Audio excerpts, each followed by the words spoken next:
ముఖ్యమంత్రి కేసీఆర్ పై AP CM Chandrababu చేసిన విమర్శలను తెరాస నేతలు ఖండించారు. సైబరాబాద్ నిర్మాణం చేశారని గొప్పలు చెప్పుకుంటున్న చంద్రబాబు 5 ఏళ్లలో అమరావతికి ఏం చేశారని తెరాస ఎమ్మెల్యే తలసాని శ్రీనివాస్ యాదవ్ ప్రశ్నించారు. ఏదైనా మంచి జరిగితే తనకు అనుకూలంగా, చెడు జరిగితే వేరే వాళ్లపై నెట్టేందుకు ప్రయత్నిస్తారని మండిపడ్డారు. చంద్రబాబుకు రిటర్న్ గిఫ్ట్ ఖచ్చితంగా ఉంటుందని తెరాస నేత బాల్క సుమన్ స్పష్టం చేశారు. మీకు నరేంద్ర మోడీకి మధ్య విభేదాలు ఉంటే మాట్లాడుకోవాలి. మమ్మల్ని అంటగట్టేటువంటి ప్రయత్నం ఎంతవరకు కరెక్ట్ అని. ఎన్టీ రామారావు గారు పార్టీ లాగేసుకున్నప్పుడు మీరు ఎక్కడ ఉన్నారు అని, మిమ్మల్ని ఎవరు పెద్దగా చేసినారు అని మాట్లాడండి. అట్లంటే మీరు ఏ పార్టీ నుంచి వచ్చారు? మీరు కాంగ్రెస్ పార్టీ నుంచి వచ్చి నేను ఊరికి అది చేసినా ఇది చేసినా అంటే నిన్ను ముఖ్యమంత్రి చేసింది మేము. మాట్లాడితే నేను హైటెక్ సిటీ కడితే కట్టిను. గవర్నమెంట్ లో భాగంగా నీకు అవకాశం ప్రజలు ఇచ్చినప్పుడు కొంత చేస్తే చేస్తారు ఎవరైనా కానీ. చేసింది కాదని మనం చెప్పం కదా.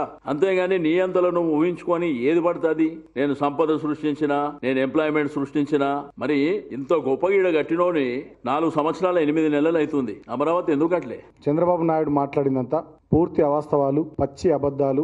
నేదురుమల్లి జనార్దన్ రెడ్డి గారు మాదాపూర్లోని ఐటీ పార్కు, రాజీవ్ గాంధీ పేరు మీద ఉన్నటువంటి ఆ పార్కు ఆనాడు శంకుస్థాపన చేస్తే 1992 మే 21. చంద్రబాబు నాయుడే మొత్తం ఐటీని ఇక్కడ తీసుకొచ్చిన మాదాపూర్కు, నేనే చేసినది అని చెప్పి మాట్లాడడం సిగ్గుచేటు. గతంలో ప్రత్యేక హోదా సంజీవని కాదు అని చెప్పి చెప్పినటువంటి విషయం వాస్తవం కాదా? వీళ్ళని కలిసిన తర్వాత ఆయనను కలిస్తేనేమో ఇక్కడ జరిగింది ఏందో అక్కడ చెప్పడానికి కలిసిందంటూ, వీళ్ళని కలవక ముందు మోడీ గారిని కలిసి వీళ్ళని కలిస్తేనేమో మేము చెప్పిందే కరెక్ట్, మోడీ చెప్పిండు, ఇతర రాష్ట్రాల ముఖ్యమంత్రులు చంద్రశేఖరరావు గారు కలుస్తున్నారని చెప్పి చంద్రబాబు నాయుడు ఆయన గ్యాంగ్ మాట్లాడతారు.